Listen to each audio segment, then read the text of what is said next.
అందరికీ praise the lord. మన ప్రభువైన యేసుక్రీస్తు నామంలో అందరికీ వందనాలు. ఈ దిన వాక్య భాగం కొరకై పేతురు రాసిన 2వ పత్రిక 1వ అధ్యాయము 5-9 వరకు. ఆ హేతువు చేతనే మీ మట్టుకు మీరు పూర్ణ జాగ్రత్త గలవారై మీ విశ్వాసమునందు సద్గుణమును, సద్గుణమునందు జ్ఞానమును, జ్ఞానమునందు ఆశానిగ్రహమును, ఆశానిగ్రహమునందు సహనమును, సహనమునందు భక్తిని, భక్తియందు సహోదర ప్రేమను, సహోదర ప్రేమయందు దయను అమర్చుకొనుడి. ఇవి మీకు కలిగి విస్తరించిన ఎడల అవి మన ప్రభువైన యేసుక్రీస్తును గూర్చిన అనుభవ జ్ఞాన విషయములో మిమ్మును సోమరులైనను నిష్ఫలులైనను కాకుండా చేయును. ఇవి ఎవనికి లేకపోవునో వాడు తన పూర్వ పాపములకు శుద్ధి కలిగిన సంగతి మరచిపోయి గ్రుడ్డివాడును, దూరదృష్టి లేని వాడు నగును. దేవుడి వాక్యాన్ని ఆశీర్వదించి దీవించును గాక. ఆమేన్. ఆమేన్. దేవునికి స్తోత్రం. ప్రభు నామంలో అందరికీ వందనాలు తెలియజేస్తున్నాను. ఈ యొక్క అంశాన్ని మనం చూసినప్పుడు ఇవి లేకయే అనేటువంటి అంశము పేరు అక్కడ పెట్టడం జరిగింది. అయితే మనం చదివినప్పుడు 2వ పేతురు 1వ అధ్యాయము 5 నుంచి మనం చదువుకుంటూ వచ్చాం కదా. 5, 6, 7 వచనాల్లో మనం చూసినప్పుడు కొన్ని అంశాలు అక్కడ మనకి ఇచ్చినాడు, కొన్ని ప్రవర్తన. అయితే 9వ వచనం చూసినప్పుడు ఇవి ఎవరికి లేకపోవునో అనే మాట అక్కడ చూస్తున్నాం. ఇవి లేకపోవును అనగా మంచి అలవాట్లు ఎవరికైతే ఉండవో వారి యొక్క పరిస్థితి ఎలా ఉంటుందో అనే విషయాన్ని గురించి మనం ఈరోజు నేర్చుకోబోతున్నాం. మొట్టమొదటిగా ఈ వాక్య భాగాన్ని మనం గమనించినప్పుడు ఇవి ఎవరికి లేకపోవునో వాడు తన పూర్వ పాపములకు శుద్ధి కలిగిన సంగతి మర్చిపోయి గ్రుడ్డివాడును, దూరదృష్టి లేని వాడగును. దేవుని యొక్క వాక్యాన్ని మనం చదివినప్పుడు దేవుడు మనకు కొన్ని మంచి ప్రవర్తనల గురించి చెప్తూ ఉంటాడు. అందుకే మనము సువార్తలో చెప్తూ ఉంటాం, ఇది మతము కాదు మార్గము అని చెప్తూ ఉంటాం. అనేక సార్లు సువార్థికులు ఈ మాటను ఉపయోగిస్తూ ఉంటారు. అవునండి, దేవుని యొక్క ఈ క్రైస్తవ్యము అనేది మతం కాదని చెప్తూ ఉంటాం. ఈ లోక సంబంధంగా ఎన్నో మతాలు ఉన్నప్పటికీ క్రైస్తవ్యము కూడా ఆ మతాలతో కలపకుండా ఒక మార్గంగా ఎందుకు చెప్తున్నాము అంటే, దేనికి మార్గము అని మనం గమనిస్తే పరలోక రాజ్యానికి చేరడానికి ఒక మంచి మార్గము మనకు దేవుడు చూపిస్తున్నాడు. పరలోక రాజ్యము అందరిది కాదు. ఎవరైతే దేవుని వాక్య ప్రకారంగా జీవిస్తారో వారిది మాత్రమే పరలోక రాజ్యము అనే విషయాన్ని కూడా మనం గ్రహించాలి. అదే సమయంలో ఈ మార్గంలోకి మనము వెళ్ళాలన్నా, ఈ మార్గం గుండా మనం వెళ్తూ పరలోకానికి చేరాలన్నా మనకంటూ దేవుడు కొన్ని మంచి అలవాట్లు లేకపోతే మంచి ప్రవర్తన కలిగి ఉండాలని చెప్పి మనకు దేవుని వాక్యం బోధిస్తూ ఉంది. అయితే అలాంటివి లేనప్పుడు అనే విషయాన్ని గురించి మనం ఇప్పుడు ధ్యానించుకోబోతున్నాం.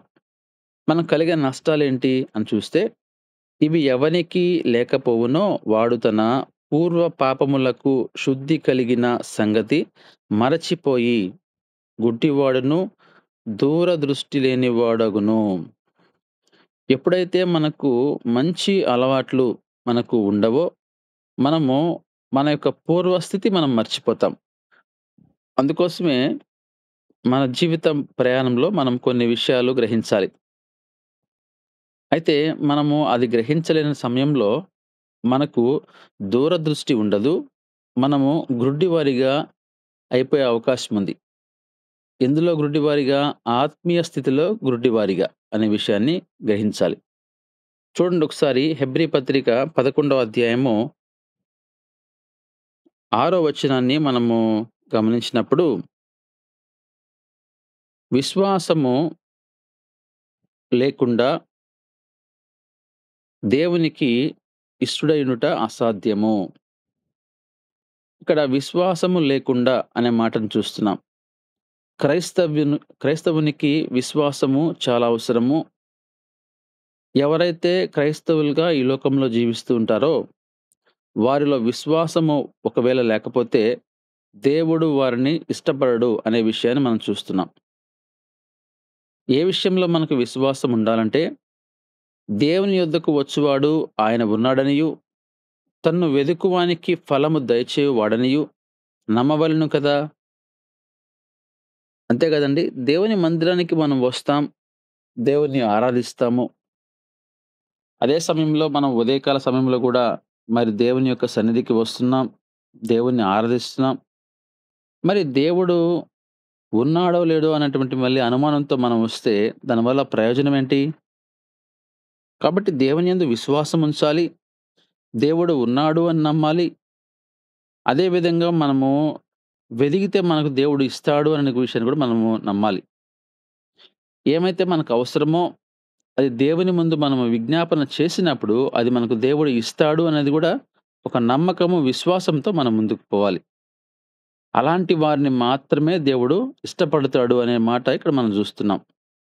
అందుకే విశ్వాసము లేకుండా దేవునికి ఇష్టలుగా మనము ఉండలేము.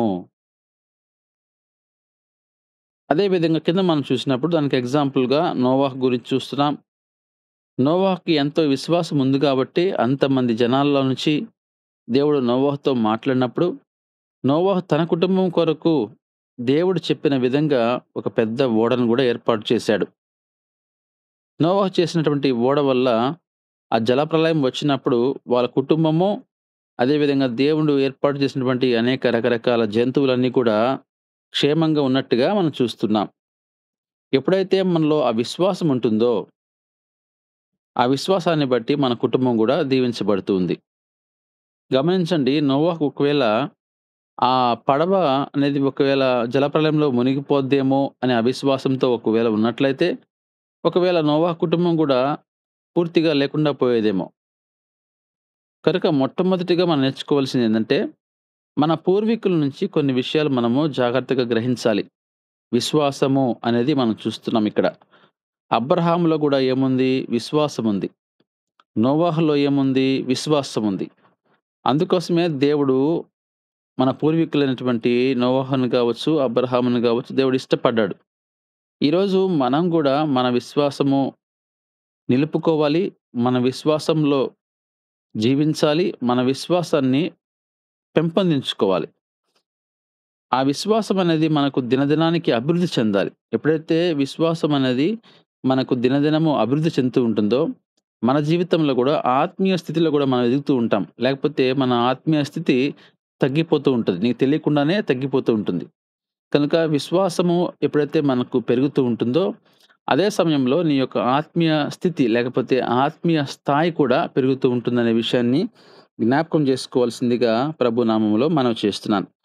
మరొక విషయాన్ని మనం గమనిద్దాము. యెషయా గ్రంథము 5వ అధ్యాయము 13వ వచనాన్ని మనం చదువుకున్నప్పుడు, కావున నా ప్రజలు జ్ఞానము లేకయే చెరపట్టబడి పోవుచున్నారు. ఏమంటున్నాడండి? జ్ఞానము లేకనే చెరపట్టబడి పోవుచున్నారు. తర్వాత చూడండి, వారిలో గనులైన వారు నిరాహారులుగా ఉన్నారు. సామాన్యులు దప్పిచేత జ్వరపీడితులు అగుదురు. ఇక్కడ మనం చూస్తున్నాము, జ్ఞానము ఉండాలి. ఈ జ్ఞానము లేకపోతే ఏమైపోతున్నారని గమనిస్తే చెరపట్టబడిపోతున్నారు. వాళ్ళు ఘనులు గావచ్చు. మంచిగా వాళ్ళు ఒకవేళ ఆస్తిపరులైనప్పటికి కూడా జ్ఞానం లేకపోతే చాలా కష్టము. లేకపోతే జ్ఞానం లేకపోతే వారు బందీలైపోతారు. కనుక మనం యుద్ధానికి వెళ్తున్నప్పటికీ మనము జ్ఞానము కలిగి ఆ యుద్ధానికి వెళ్ళాలి. జ్ఞానంతో ఆ యుద్ధానికి వెళ్ళకపోతే ఒకవేళ మనం ఓడిపోవచ్చు. లేకపోతే మనము వాళ్ళకి చెరపట్టబడిపోవచ్చు. దావీదును గమనించారా? గొల్యాతు చాలా పొడుగునటువంటి వ్యక్తి. ఆజానుబాహుడు. దావీదు చాలా పొట్టివాడు. అయినప్పటికీ దావీదులో ఒక మంచి జ్ఞానముంది. ఏ జ్ఞానము? దేవుని జ్ఞానముందండి. కనుక మనందరం గూడా క్రైస్తవులుగా దేవుని జ్ఞానం కలిగి ఉండాలి. అదే దేవుని జ్ఞానము ఒకవేళ లేకపోతే ఏమవుతుంది? మనము వాక్యం చదివినప్పుడు, ఆ దావీదుకి దేవుని జ్ఞానము లేకపోతే ఒకవేళ ఆ రోజు ఓడిపోయుండేవాడు. దేవుని జ్ఞానము దావీదులో ఉంది గనుక, అటువంటి గొల్యాతు మంచి ఆజానుబాహుడు గదా! మరి పట్టుబడిన దావీదు మరి ఏ విధంగా కొట్టాలి అని ఆలోచించినప్పుడు, దగ్గరికి వెళ్లి ఒకవేళ దావీదు గొల్యాతుని కొట్టగలడా? కొట్టలేడు. ఎందుకని? దావీదు చాలా ఆహ్, మరి గొల్యాతుతో పోల్చినప్పుడు ఎత్తుల్లో కొంత తక్కువగా ఉంటాడు గనక, ఒకవేళ గొల్యాతు కొట్టడానికి అవకాశం ఉంది. అందుకోసమే దూరంగా ఒక రాయి తీసుకొని వడిసెతో కొట్టినట్టుగా మనం చూస్తున్నాం. అదే విధంగా గమనించినప్పుడు గొల్యాతుకి మరి పైనుంచి కింద వరకు కూడా ఆ యొక్క యుద్ధ ఆహ్, వ ఉపకరణాలు అన్నీ గూడా ధరించుకున్నాడు. మరి ఎక్కడ గ్యాప్ ఉంది అనే విషయాన్ని కూడా గమనించాడు అంటే దావీదులో జ్ఞానం ఉంది అనే విషయాన్ని గమనించాలి. కాబట్టి జ్ఞానం లేకపోతే మనము ఆ యొక్క యుద్ధంలో ఓడిపోయే అవకాశం ఉంది. కనుక క్రైస్తవులుగా మన జీవితంలో ఈరోజు మనం సువార్తకి వెళ్తున్నాము. ఆ సువార్తలో గూడా మనము దేవుని వాక్యాన్ని బోధించేటప్పుడు జ్ఞానము కలిగి వాక్యాన్ని బోధించాలి. మనం ఒక ప్రాంతానికి ఈరోజు ఆ జ్ఞానము లేకనే అనేక మంది చెరపట్టబడిపోతున్నారు. మనం చూసాం రీసెంట్‌గా గూడా ఒక హ్మ్. బస్ స్టాండ్‌లో సువార్త ప్రకటిస్తున్నప్పుడు కొందరొచ్చి అడ్డగించి, అతని చేత ఆ యొక్క కరపత్రాలను, దేవుని యొక్క సువార్త పత్రికలను చింపేసినట్టుగా, అదే విధంగా అతని మోకాళ్ళు వంగించి అతన్ని ఇబ్బంది పెట్టి, అతన్ని ఇష్టానుసారంగా చేసినట్టుగా మనం చూసాం. దానికి కారణము ఒంటరిగా పోవడం ఒక తప్పైతే, మరొకటి జ్ఞానము కలిగి అక్కడ మాట్లాడలేకపోయాడు. కనుక జ్ఞానం అనేది చాలా అవసరం. "నువ్వు ఎందుకొచ్చావు?" అన్నప్పుడు, "నేను దేవుని వాక్యం కొరకు, సువార్త కొరకు వచ్చాను." అదే సమయంలో కొన్ని విషయాలు చెప్పాల్సిన అవసరం అక్కడుంది. మరి అతను ఆ యొక్క జ్ఞానంతో మాట్లాడలేకపోయాడు గాబట్టి, అవతల వాళ్ళు దాన్ని ఒక ఛాన్స్‌గా తీసుకున్నట్టుగా మనం చూస్తున్నాం. చూడండి, మనము దేవుని యొక్క సువార్తకి వెళ్తున్నప్పుడు గూడా, మనము ఏ ప్రాంతానికి వచ్చున్నా, ఆ ప్రాంతంలో ఉన్నటువంటి వారు మరి ఆహ్, చదువుకున్నటువంటి వారా? లేకపోతే పామరులా? వాళ్ళకి వాక్యము ఎలా చెప్తే బావుంటుంది? వాళ్ళకి సువార్త అంటే ఏ విషయం బోధించాలి? యేసుక్రీస్తు యొక్క శిలువ మరణ పునరుద్ధానము గురించి చెప్తే బావుంటుంది గదా! అదే సమయంలో వారికి వాళ్ళ యొక్క చదువు స్థాయిని బట్టి, జ్ఞానాన్ని బట్టి ఏ విధంగా బోధిస్తే అర్థమవుతుంది? మనం చెప్పేటువంటి మాటలు ఏదో చెప్పుకొని వెళ్ళిపోకుండా, ఆ చెప్పే మాటలు వాళ్ళ స్థాయికి అవి అందుకోగలరా? అనే విషయాన్ని గూడా ఆలోచించిన వాడే జ్ఞానము కలిగిన వాడు. అదే సమయంలో మనము సువార్తకి వెళ్ళినప్పుడు, ఆ ప్రాంతంలో ఎవరైనా అడ్డగించినప్పుడు వారితో ఏ విధంగా మాట్లాడాలి? వారితో మనం వాదించాలనా? లేకపోతే వారు చెప్పే మాటలకు మనము కన్విన్స్‌గా మాట్లాడాలనా? సో, ఇవన్నీ గూడా ఎప్పుడొస్తుంది? దేవుని జ్ఞానము. కాబట్టి జ్ఞానము లేకనే కొందరు ఈ రోజున చాలా అల్లరి పాలైపోతున్నట్టుగా మనం చూస్తున్నాం. కనుక ప్రభునందు ప్రియమైన వారలారా, కొందరు కొన్ని స్థలాల్లో మనం ఎంత మాట్లాడినా మూర్ఖులుంటారు. ఆ విషయము వేరే గాని, కానీ చాలా వరకు గూడా మనము జ్ఞానం కలిగి మాట్లాడినప్పుడు, వెంటనే మనకు కొంత అక్కడ ఊరట కలుగుతుందనే విషయాన్ని మనము జ్ఞాపకం జేసుకోవాలి. తర్వాత మనము మరొక వాక్య భాగాన్ని చదివినప్పుడు, సామెతల గ్రంథము 25వ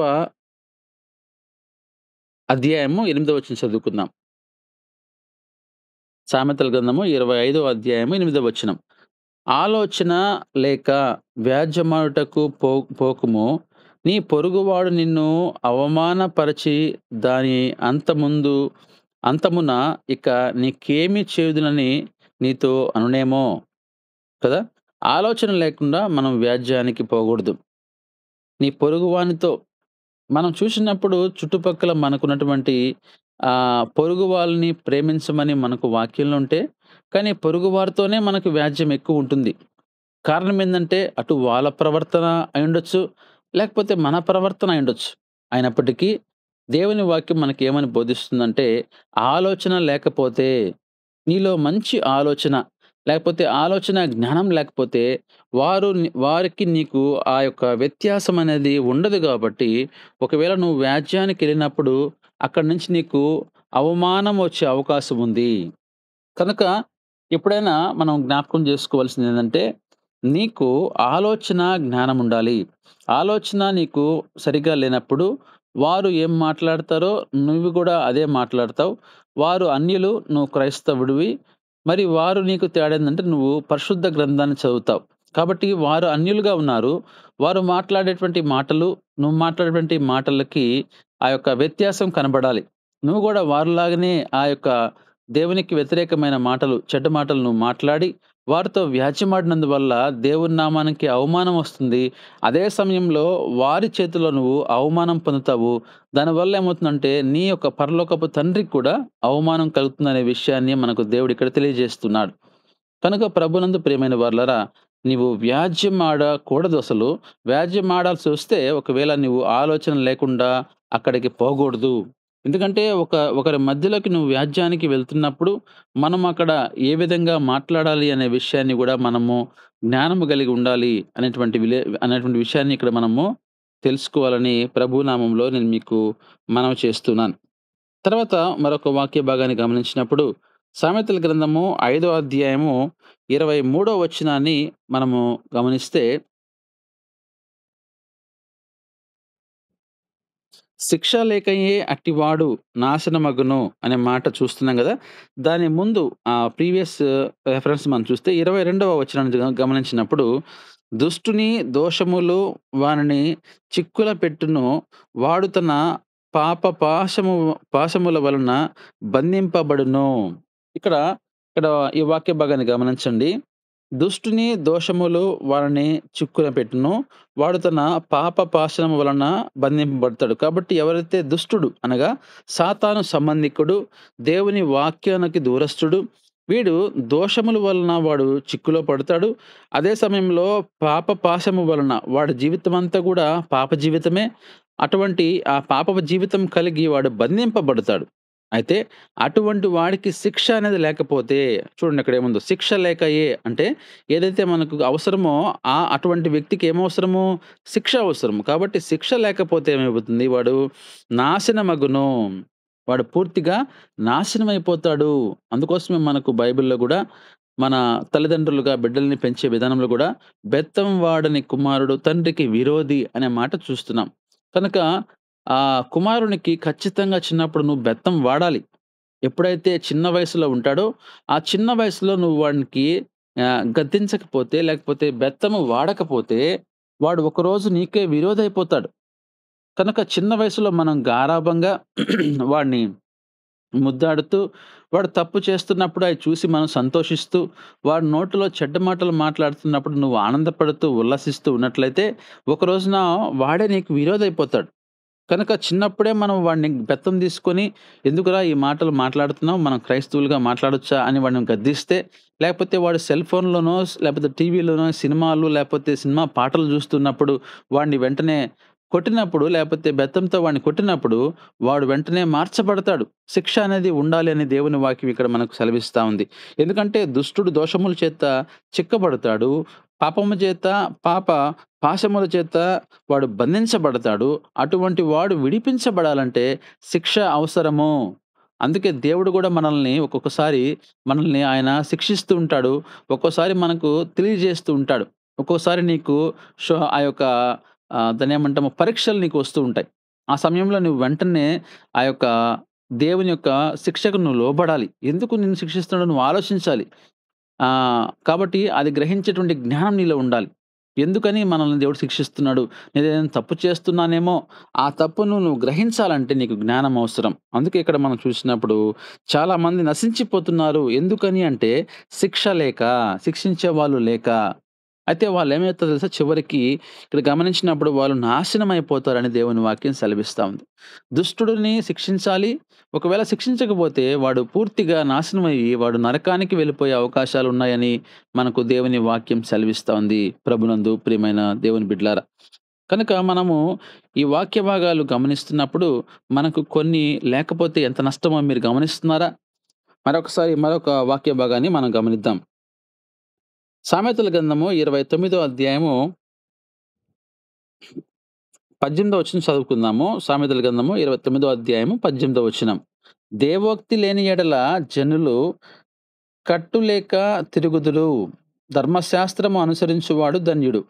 దేవోక్తి లేని యెడల అనే మాట ఇక్కడ చూస్తున్నాం. మనకు దేవోక్తి లేకపోతే మంచి మాటలు, దేవుని మాటలు ఎప్పుడైతే వాళ్ళకి ఉండవో, వాళ్ళకి ఒక కట్టు అనేది ఉండదు వాళ్ళకి. కనుక మనము ఎప్పుడైతే ఒక చిన్న మార్జిన్ మనం గీస్తామో, ఆ మార్జిన్‌లో ఒక వ్యక్తిని నిలబెట్టాం. దాని అర్థం ఏంటి? సో, రౌండ్‌గా లేపోతే స్క్వేర్ షేప్‌లోనో మనం ఒక చిన్న గీత గీసాం. దాని అర్థం ఏంటి? ఆ గీత దాటి వాడు రాకూడదు. అని మనము గ్రహించాలి కదా! కాబట్టి ఆ వ్యక్తికి ఆ రౌండ్‌గా ఆ సర్కిల్ గీసినప్పుడు, అది ఆ రౌండ్‌లో అతను నిలబడినప్పుడు దానికంటూ ఒక హద్దులున్నాయి. అది దాటి అతను రాడు. అదే విధంగా మనం గూడా మనకు అంటూ ఒక కట్టుబాట్లు అంటే మనం ఉన్నటువంటి ఈ యొక్క దేవుని వాక్య ప్రకారంగా జీవించడానికి దేవుని వాక్యం మనకేమైతే బోధిస్తుందో, ఆ యొక్క జ్ఞానం కలిగిన మాటలు మనకున్నప్పుడు, అవి మనము వినకపోతే, లేకపోతే వాటిని మనము విని గ్రహించకపోతే, మనం ఎలా ఉంటామంటే కట్టు లేక తిరుగుతారంట. అంటే వాళ్ళకంటూ ఒక అడ్డు, అదుపు ఉండదు. అర్థమవుతుందా? గమనించారా? ఎప్పుడైతే ఒక కుటుంబంలో తల్లి, తండ్రి ఇద్దరు గాని మరి వాళ్ళు చక్కగా తల్లిదండ్రులిద్దరు గూడా కుటుంబంలో ఉంటే, వాళ్ళ పిల్లలు మంచి మార్గంలో మంచిగా జీవిస్తుంటారు.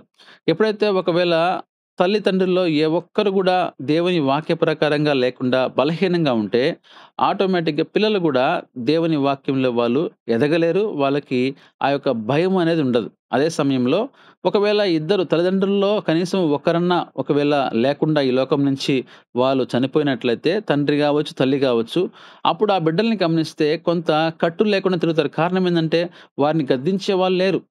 ఎప్పుడైతే తల్లిదండ్రులు ఇద్దరు ఉంటారో, ఆ కుటుంబంలో బిడ్డలు కొంత బలంగా వాళ్ళు భయంగా ఉంటారు. ఎందుకని? అటు తల్లిదండ్రులు ఆత్మీయులుగా ఉన్నారు గాబట్టి, వాళ్ళు తిరగడానికి అవకాశం లేకుండా ఇద్దరు కలిసి వాళ్ళు ఎప్పుడైతే ఇద్దరు భార్యాభర్తలు కలిసి వాళ్ళని గద్దిస్తారో, వారు వెంటనే కొంత భయపడతారు. కారణం ఏంది అంటే, వాళ్ళకి దేవోక్తి లేకపోతే వాళ్ళకున్నటువంటి ఆ యొక్క మంచి మాటలను వీళ్ళు బోధిస్తారు గాబట్టి, వాళ్ళకొక కట్టు అనేది నేర్పిస్తారు. ఎలా ఉండాలి? ఎలా బ్రతకాలి? అనే విషయాన్ని నేర్పిస్తారు. లేకపోతే వాళ్ళు ఇష్టానుసారంగా తిరిగి చెడిపోయేటువంటి అవకాశం ఉంది అని మనకు దేవుని వాక్యం బోధిస్తా ఉంది. కనుక ప్రభునందు ప్రియమైన వాళ్ళారా, దేవోక్తి లేని యెడల జనులు కట్టు లేక తిరుగుదురు అనే విషయాన్ని గూడా ఇక్కడ మనం గమనిస్తున్నాం. అదే విధంగా యెహెజ్కేలు గ్రంథము 34వ అధ్యాయము 5వ వచనాన్ని మనము గమనించినప్పుడు,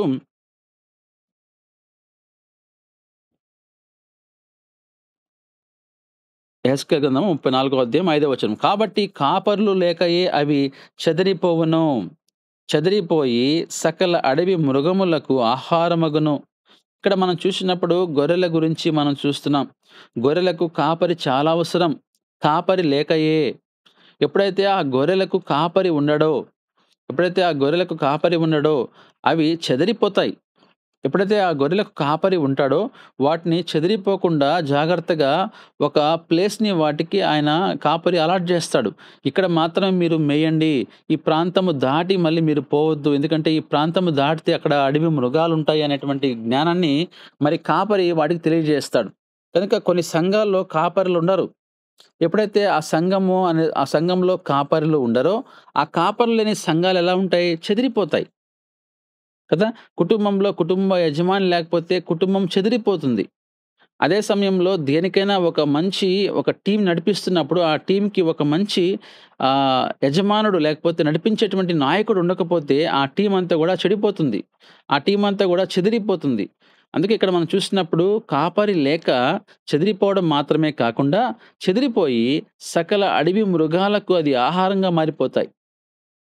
కాబట్టి ఆ యొక్క గొర్రెలు ఏమవుతాయి? పూర్తిగా అవన్నీ గూడా ఆహారంగా మారిపోతాయి. కాబట్టి ఈరోజు మనం గమనించినప్పుడు దేవుని యొక్క వాక్యము బోధించేటువంటి కాపరి, మంచి కాపరి ఉండాలి.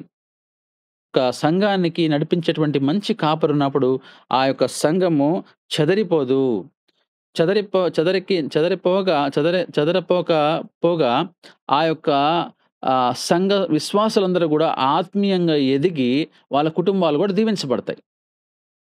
కనుక మంచి కాపరి దొరకడము చాలా మనకు మేలు. ఒక సంఘానికి గద్దించే కాపరి, బుద్ధి చెప్పేటువంటి కాపరి, వాక్యము ఉన్నదున్నట్టుగా బోధించే కాపరి దొరకడము ఎంతో గొప్ప విషయం. ఎప్పుడైతే అలాంటి మంచి కాపరి మనకు దొరుకుతాడో, మన విశ్వాస జీవితం నుంచి తొలగిపోకుండా దేవునిలో ఎదగడం మాత్రమే కాకుండా, మన కుటుంబాలు తరతరాలు గూడా మనం దీవించబడతాయి. కారణం ఏందంటే, మనము ఆ కాపరి ద్వారా వాక్యాన్ని నేర్చుకుంటాము. అదే వాక్యం తీసుకొచ్చి మన బిడ్డలకు నేర్పిస్తాం గాబట్టి, ఆత్మీయంగా ఎదగడానికి అవకాశం ఉంటుంది అనే విషయాన్ని మనం గ్రహించాలి. ప్రభునందు ప్రియమైన వారలారా. కనుక ఒకవేళ మనము కాపరులు లేని సంఘంలాగా ఉన్నామా? ఆలోచించాలి. కనుక మనందరికీ మనకు ఎవరికి వాళ్ళు సంఘాలున్నాయి. మనకు సంఘ కాపరులున్నారు. అయితే మనందరికీ ఎవరు కాపరి? దేవుడు మనకు కాపరి. కాబట్టి యేసుక్రీస్తు వారు మనకు కాపరి. కనుక మనందరం ఏం చేయాలంటే, మన కుటుంబంలో ఉన్నప్పుడు మనకు మనకు దేవుడు మన యేసుక్రీస్తు వారిని మనం కాపరిగా అనుకున్నప్పుడు, దేవుడు మనల్ని కాచి మనల్ని మంచి మార్గంలో పంపిస్తాడు. యెహోవా నా కాపరి నాకు లేమి కలగదు. దేవుడు మనకు కాపరిగా ఉన్నప్పుడు మనకు ఎటువంటి లోటు, ఎటువంటి ఇబ్బంది మనకు ఉండదు అనే మాటని ఇక్కడ మనం చూస్తున్నాం. తర్వాత చూడండి సామెతల గ్రంథము 25 అధ్యాయము 28 వచనం చదువుదాం. 25 అధ్యాయం 28 వచనం. ప్రాకారము లేక పాడైన పురము ఎంతో తన మనస్సును అణుచుకోలేని వాడును అంతే. ప్రాకారము లేక పాడైపోతాయి పురాలు. ఒక మంచి దానికి ఒక కంచె లాంటిది లేకపోతే ఆ యొక్క ఒక ప్రాంతం గావచ్చు, లేకపోతే మన గృహం గావచ్చు. ఎప్పుడైతే మనం గూడా గమనించండి, మన గృహం చుట్టూ గాని ఒకవేళ ఆ యొక్క కంచి లేకపోతే ప్రహరీ గోడ లేకపోతే ఏమవుతది? అన్ని పశువులు, లేకపోతే ఇంకా ఏదైనా జంతువులు, లేకపోతే పురుగులు అవన్నీ లోపలికొచ్చేస్తాయి. అప్పుడేమవుతది? మనకు చెడిపోయే అవకాశం ఉంది. మనయన్నీ వచ్చి అవి తినేస్తాయి. మన చెట్లను తినేస్తాయి. కారణం ఏంటి? ప్రాకారం లేదు. కనుక మనకు మంచి ప్రాకారము అనగా, మనకు మంచి ఒక కంచె లాంటిది మనం ఏర్పాటు చేసుకున్నట్లయితే, అది చెదిరిపోకుండా, అదే విధంగా పాడైపోకుండా ఉంటుందనే విషయాన్ని జ్ఞాపకం జేసుకోవాలి. కనుక మన గృహానికి ఏ విధంగా అయితే మనం ప్రహరీ కట్టుకుంటామో, ఏ విధంగా అయితే ఆ గృహానికి ప్రహరీ అవసరమో, అదే సమయంలో మన కుటుంబ జీవితంలో లేకపోతే మన విశ్వాస జీవితంలో గూడా ఒక ప్రాకారం అవసరము. ఆ ప్రాకారం ఏంటి? దేవుని వాక్యము అనే ప్రాకారం మనం ఏర్పాటు చేసుకున్నప్పుడు, దేవుని వాక్యము ద్వారా మనము ఆ ప్రాకారం లోపల మనం ఉంటాం గాబట్టి, మనకు ఎటువంటి ఇబ్బంది కలగదనే విషయాన్ని మనము జ్ఞాపకం జేసుకోవాలి. ప్రభునందు ప్రియమైన దేవుని బిడ్డలారా. కనుక మనం ఇప్పుడు చాలా విషయాలు నేర్చుకున్నాం. గమనిస్తే ఇక్కడ విశ్వాసం లేకపోతే ఏమవుతుందో మనం నేర్చుకున్నాం. జ్ఞానం లేకపోతే ఏమైపోతుందో మనం నేర్చుకున్నాం. ఆలోచన లేకపోతే అవమానం పొందుతామని నేర్చుకున్నాం. శిక్ష లేకపోతే మనం నాశనం అయిపోతామని నేర్చుకున్నాం. దేవోక్తి లేకపోతే కట్టులు లేక తిరుగుతామని నేర్చుకున్నాం. కాపరులు లేకపోతే చెదిరిపోతామని నేర్చుకున్నాము. ప్రాకారం లేకపోతే పాడైపోతామని నేర్చుకున్నాము. అయితే ఇందాక మనం చదివిన వాక్య భాగాన్ని ఒకసారి గమనిస్తే మనకు ఏమి ఉండాలి అనే లక్షణాలు ఏందో ఒకసారి చదివి నేను ముగిస్తాను. 2 పేతురు పత్రిక 1 అధ్యాయము మనం చదువుకుంటూ వచ్చాం గదా! 5వ వచనం నుంచి అక్కడ చదివి వాక్య భాగాన్ని నాకున్నటువంటి 5 నిమిషాలుంది. ఈలోగా నేను ముగిస్తాను. ఆ హేతువు చేతనే మీ మట్టుకు మీరు పూర్ణ జాగ్రత్త గలవారై ఏమంటున్నాడండి? పూర్ణ జాగ్రత్త. మనకు మొట్టమొదటి మనం ఉండాల్సిందేంటంటే పూర్ణ జాగ్రత్త ఉండాలి. మీ విశ్వాసమునందు సద్గుణమునందు జ్ఞానము. విశ్వాసములో మనము జీవిస్తూ, అదే సమయంలో మంచి గుణము కలిగి మనం బ్రతకాలి. విశ్వాసము, మంచి గుణము, అదే సమయంలో ఆ సద్గుణములో జ్ఞానముండాలి. చూసారా ఎంత బాగా లింక్ దేవుడిచ్చాడో మనకు? గమనించాలి జాగ్రత్తగా. పూర్ణ జాగ్రత్త, ఆ జాగ్రత్తలో విశ్వాసము, విశ్వాసములో సద్గుణము, సద్గుణములో జ్ఞానము, అదేవిధంగా జ్ఞానములో ఆశానిగ్రహము. ఎప్పుడైతే నీకు జ్ఞానం ఉంటుందో, నీకు ఆశ మీద నిగ్రహించుకునే శక్తి నీకుంటుంది. కాబట్టి ఆ యొక్క జ్ఞానము అనేది చాలా చాలా ప్రాముఖ్యమైనది. క్రైస్తవునిగా ప్రతి క్రైస్తవుడు ఏ విధంగా అయితే విశ్వాసము అవసరమో, విశ్వాసముతో పాటు జ్ఞానము చాలా చాలా అవసరము. జ్ఞానము లేనిటువంటి ఆ యొక్క క్రైస్తవుడు ఒక రోజున ఇబ్బంది పడతాడు. అందులో ఈ రోజుల్లో ఇటువంటి క్లిష్ట పరిస్థితుల్లో జ్ఞానము సంపాదించుకోవాలి. ఏ జ్ఞానం సంపాదించుకోవాలి? దేవుని జ్ఞానము. దేవుని వాక్యము చదవాలి. దేవుని వాక్యములో మర్మాలు తెలుసుకోవాలి. దేవుని వాక్యాన్ని క్షుణ్ణంగా నేర్చుకోవాలి. అప్పుడు నీకు సమస్త లోక జ్ఞానం గూడా దేవుడు నీకిస్తాడు. అందుకోసమే జ్ఞానమునందు ఆశానిగ్రహము, ఆశానిగ్రహమునందు సహనము. సహనము అనేది చాలా అవసరం. మనకు ఓర్పు. ఏదైనా జరిగినప్పుడు వెంటనే మనం కోప్పడ్డము, లేకపోతే చేయకుండా కొంత సహనము కలిగి మనము బ్రతకాలి. సహనమునందు భక్తి. ఎప్పుడైతే నీకు సహనం ఉంటుందో, ఆ సహనంతో పాటు నీకు భక్తొస్తుంది. ఆ భక్తిలో నువ్వు ఎదుగుతావు. సహనం లేకపోతే నువ్వెంత భక్తి చేసినా అది వృధానే. సహనం ఉండాలి, ప్రేమించాలి. తర్వాత చూడండి భక్తి, భక్తి యందు సహోదర ప్రేమ. ఎప్పుడైతే నీకు భక్తి ఉంటుందో, అందులో నీకు ప్రేమను చూస్తావు. కాబట్టి ఆ ప్రేమ నీలో లేదు అంటే, నువ్వు ప్రేమ లేని వాడివైతే నువ్వు వ్యర్థుడవే అనే వాక్యం ఉంది. ఈరోజు ప్రేమించలేకపోతున్న వారు అనేకమందున్నారు. దేవుని ప్రేమ వాళ్ళలో ఉండదు. వారు ఆ ప్రేమను బయటికి వ్యక్తపరచలేరు. దేవుని వాక్యాన్ని బోధించేవారు గూడా అనేకమంది మనం జూస్తున్నాం. దేవుని వాక్యాన్ని బోధిస్తూనే ఉంటారు గానీ, ఆ బోధిస్తున్న వారు గూడా కొందరు దేవుని ప్రేమను వాళ్ళు కలిగి ఉండలేకుండానే వాళ్ళు సువార్తను ప్రకటిస్తుంటారు, బోధిస్తూ ఉంటారు. కాబట్టి అయితే ఒక రోజున దేవుడు మనల్ని ప్రశ్న వేసే రోజొస్తుంది. అందుకే ఆయనంటున్నాడు, "నీకు సహనం ఉండాలి, సహనంతో పాటు భక్తి ఉండాలి, భక్తి వలన ప్రేమ ఉండాలి, సహోదర ప్రేమ యందు దయ గూడా మనం అమర్చుకోవాలి." ఇవన్నీ మనం అమర్చుకోవాలి. కాబట్టి మనము ఒక శరీర అవయవాలు మనం కలిగి ఉన్నాం గదా! కాబట్టి అదే సమయంలో ఒక షెల్ఫ్‌లో ఏ విధంగా అయితే పుస్తకాలు మనం అమరుస్తామో, ఆ విధంగా ఈ మంచి ప్రవర్తనలన్నీ కూడా పూర్ణ జాగ్రత్త గలవారమై మనము విశ్వాసము, సద్గుణము, జ్ఞానము, ఆశా నిగ్రహము, అదే సమయంలో భక్తి, సహోదర ప్రేమ ఇవన్నీ మనము సహనము ఇవన్నీ మనము అమర్చుకున్నట్లయితే అప్పుడు మనకు దేవుడు మనకు చూడండి ఇవి మీకు కలిగి విస్తరించినడెలా ఇవన్నీ మనం అమర్చుకొని మనము ప్రభు అయిన యేసుక్రీస్తుని గూర్చిన అనుభవ జ్ఞాన విషయంలో మిమ్మును సోమరులైనను నిష్ఫలులైనను కాకుండా చేయును. ఇవన్నీ మనకున్నప్పుడు ఏందంటే దేవునిలో మనం ఎదుగుతాము. మనము నిష్ప్రయోజనము కాము. నీ వల్ల ఇతరులకు ఫలముంటుంది. నువ్వు యొక్క జీవించిన జీవితం వల్ల నీ సంఘానికో, లేపోతే సమాజానికో, లేకపోతే నీ కుటుంబానికో, లేకపోతే నువ్వు ఉద్యోగం చేస్తున్న ప్లేస్‌లోనో నీవు ఫలిస్తావు అనే మాట చూస్తున్నాం. ఎప్పుడు? ఇవన్నీ నువ్వు అమర్చుకున్నప్పుడు. ఎప్పుడైతే నువ్వు ఇవన్నీ అమర్చుకోవో నీవు ఫలించవు. నీ వల్ల ఇతరులకు ఎటువంటి ఉపయోగం ఉండదు. నీలో ఏ ఒక్కటి వీటిల్లో లేకపోయినా గూడా ఆ యొక్క బలహీనత వాళ్ళకి కనబడుతుంది. వెంటనే అక్కడ నువ్వు దేవుని నామానికి అవమానం తీసుకొనొస్తావు. ఎప్పుడైతే నీకు ఇవన్నీ ఉంటాయో అప్పుడు నీవు ఇతరులకు ఫలించేటువంటి వాడిగా ఉంటావు. కనుక ప్రభునందు ప్రియమైన వారలారా, ఇది ఇవి లేకయే ఏవైతే మనకు అవసరమో అవి లేకపోతే మనము దేవునికి దూరమైపోతాం. సాతానికి దగ్గరైపోతాం. మనం ఏమి కలిగి ఉండాలో గూడా మనం నేర్చుకున్నాం చివర్లో. ఇవన్నీ గూడా దేవుడు మనందరికీ దయచేసి మనము ఇతరులకు ఫలభరితంగా జీవించాలని కోరుకుంటూ, దేవుడి కొద్ది మాటలు మన హృదయంలో దీవించి భద్రపరచును గాక. ఆమేన్. అందరికీ మరొకసారి వందనాలండి. Thank you. పేరిట వందనాలు. ఘనుడా, మహోన్నతుడా, ప్రేమ నమ్మకం గల మా ప్రియ పరలోకపు తండ్రి, మీకే స్తోత్రం నాన్న. ప్రభువా, ఎట్టి అర్హత యోగ్యత లేని వాళ్ళం నా తండ్రి. ప్రభువా, ఎంతగానో మీరు మమ్మల్ని ఎంచుకొని నా తండ్రి అయ్యా సజీవులలో ఉంచిన విధానాన్ని బట్టి మీకే స్తోత్రం దేవా. అలాగే నా తండ్రి చెప్పబడిన వాక్యం నిమిత్తమై ప్రార్థిస్తున్నాం నా తండ్రి. ప్రభువా, అయ్యా నీ యొక్క దాసుల ద్వారా నా తండ్రి నాన్న అయ్యా మీరు ఎంతగానో మాతో మాట్లాడి ఉన్నారు ప్రభువా. అవునేసయ్యా, విశ్వాసం కలిగి ఉండమని చెప్పి ఉన్నారు ప్రభువా.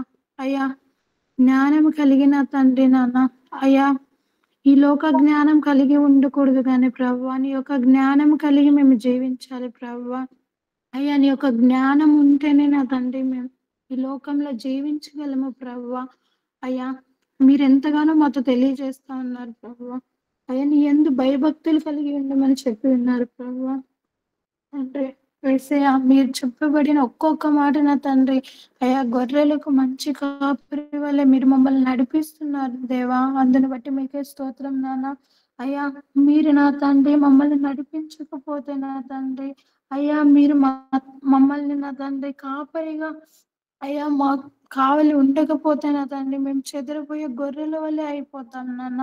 అయ్యా ఎంతగానో మాతో నా తండ్రి స్పష్టంగా మాట్లాడారు. అందరి బట్టి కూడా మీకే స్తోత్రం ప్రభువా. అలాగే నా తండ్రి నాన్న అయ్యా మేము నా తండ్రి శిక్ష లేకుండా ఉంటే నా తండ్రి అవునేసయ్యా అయ్యా ఏది వచ్చినా కూడా నా తండ్రి నాన్న మేమేమైనా తప్పు చేస్తుంటే నా తండ్రి నీ యొక్క దాసుల ద్వారా అయ్యా అయ్యా సంఘంలో ఉన్న నా తండ్రి అయ్యా ఎవరైతే నా తండ్రి ఒక గద్దింపు వచ్చినప్పుడు మేము తీసుకోకుండా నా తండ్రి ఉండిపోతే నా తండ్రి మేము లోకంలో పడిపోతాం నాన్న. అయ్యా మీ యొక్క గద్దింపుగా నా తండ్రి అది నా తండ్రి ఏ బిడ్డ ద్వారా వచ్చిన గద్దింపుకైనా మేము లోపడి నా తండ్రి నాన్న అయ్యా నీ వాక్యానుసారంగా జీవిస్తే ప్రభువా అయ్యా నీలో నడుస్తాం, నీలో నిలబడతాం, అయ్యా నీలో సాక్షిగా ఉంటాం నా తండ్రి. అయ్యా మీకు వేలాది వందనాలు తండ్రి ప్రభువా. మీరు మాట్లాడుతున్న ఒక్కొక్క మాట నా తండ్రి అయ్యా మా జీవితంలో నా తండ్రి మేము ఫలింప చేసుకొని ప్రభువా నీలో బలపడే కృపను మాకు దయచేయండి నా తండ్రి. మీరే అయ్యా మాకు నా తండ్రి అయ్యా లాస్ట్ గా అన్న చెప్పారు నా తండ్రి ప్రభువా. అయ్యా మేము నా తండ్రి సహనముతో నా తండ్రి భక్తితో నా తండ్రి నాన్న అయ్యా ప్రేమ కలిగిన తండ్రి, ఆశా నిగ్రత కలిగిన తండ్రి ప్రభువా. అయ్యా జ్ఞానం కలిగి నీలో ఉండాలి అని నా తండ్రి. అయ్యా ఇవి లేకుండా ఉంటే అయ్యా మా జీవితం వ్యర్థం వేసేయా. అయ్యా ఇవన్నీ కలిగిన తండ్రి నాన్న అయ్యా నీలో జీవిస్తే ప్రభువా అయ్యా నీలో ఎదుగుతాం నాన్న. అయ్యా ఈ లోకంలో తండ్రి మేము నా తండ్రి నిలవగలము నా తండ్రి ప్రభువా. అయ్యా ఎంతగానో సూటిగా తేటగా మాతో మాట్లాడిన దేవా నీకే స్తోత్రం. ఈ వాక్యాన్ని అయ్యా విని విడిచిపెట్టకుండా ప్రభువా మా జీవితంలో అమలు చేసుకునే కృపను మాకు దయచేయమని అడుగుతూ మీకే మహిమ ఘనత ప్రభావములు చెల్లించుకుంటూ అయ్యా వాక్యం చెప్పిన అన్నని జ్ఞాపకం చేసుకోండి, వాళ్ళ కుటుంబాన్ని ఆశ్రయ దీవించండి. అయ్యా వాక్యం విన్న బిడ్డలు కూడా ఆశ్రయ దీవించండి, వాళ్ళ జీవితంలో ఫలింప చేయమని అడుగుతూ నజరేయుడైన యేసుక్రీస్తు పరిశుద్ధ నామములో అడిగి వేడుకుంటున్నాం తండ్రి. ఆమేన్. ఆమేన్. ఆమేన్. ఆమేన్.